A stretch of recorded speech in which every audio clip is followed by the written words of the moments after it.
Hello mga kayoyo! Meron tayong bagong video ngayon kung saan ako ay nagpasama sa aking kapatid dahil umorder ako online ng eto na siya, dinideliver na Jollibee. Okay At syempre, tuwan-tuwa ang aking bunsong kapatid kasi kakain kami ng Jollibee. So, naglalakad na tayo pa uwi. Kasi sa gate ng subdivision ko kinukuha yung mga orders. Kasi 20 pesos kada ano. Kaloka yung charge. Diba, Brown? Rosa, okay At ito na. Diba, nagiging rapper ako. Buksan na natin ang Jollibee, ayan. Pack na pack ang packaging. Kasi kailangan i-pack ng pack na pack. Paulit-ulit. At ito na po yung mga orders natin. 2 Jolly Hotdog. Siyempre, tig-isa kami dyan ng bunso kong kapatid. At siyempre, hindi pwede mawala ang Jolly Spaghetti. Meron ding Yum Burger. Ay, hindi pala. Rice pala yan. Okay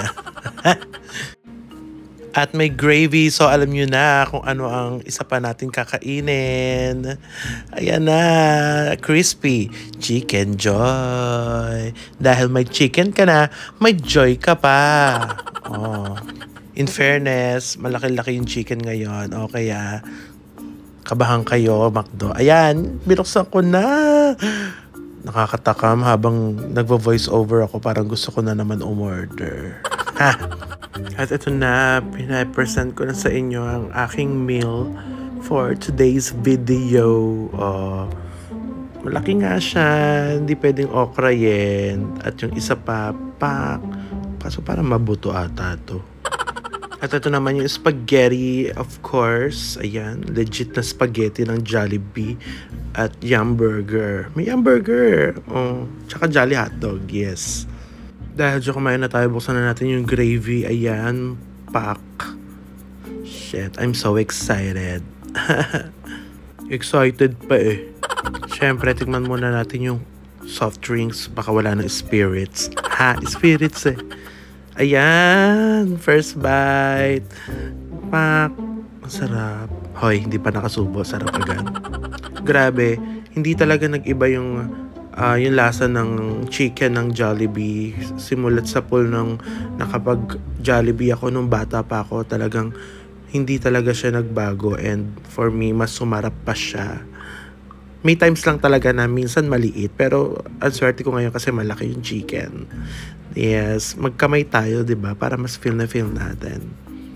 And isa sa mga pinag-aagawan talagang itong balat ng Chicken Joy. Buti wala si TJ, wala akong kaagaw. Chares! Favorite din kasi niya yan. Pero pagka kaming dalawa kumakain, talagang binibigay ko sa kanya yung balat ng chicken kasi minsan lang siya kumain ng mga fatty foods. At syempre, tikman naman natin tong spaghetti ng Jollibee na isa din naman sa pinakamasarap na spaghetti na tikman ko. Syempre, hello by Ate Gay. Kain na.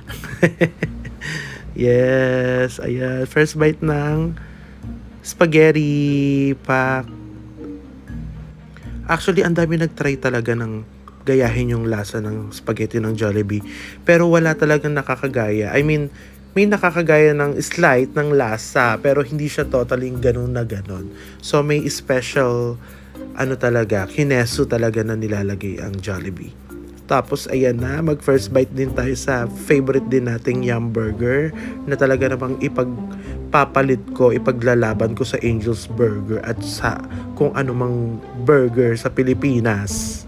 At kahit sa ibang bansa pa. At talaga namang affordable. Medyo tumaas din na dating 30 pesos. Ngayon, nasa magkano na ba? 45? Parang gano'n na ata siya.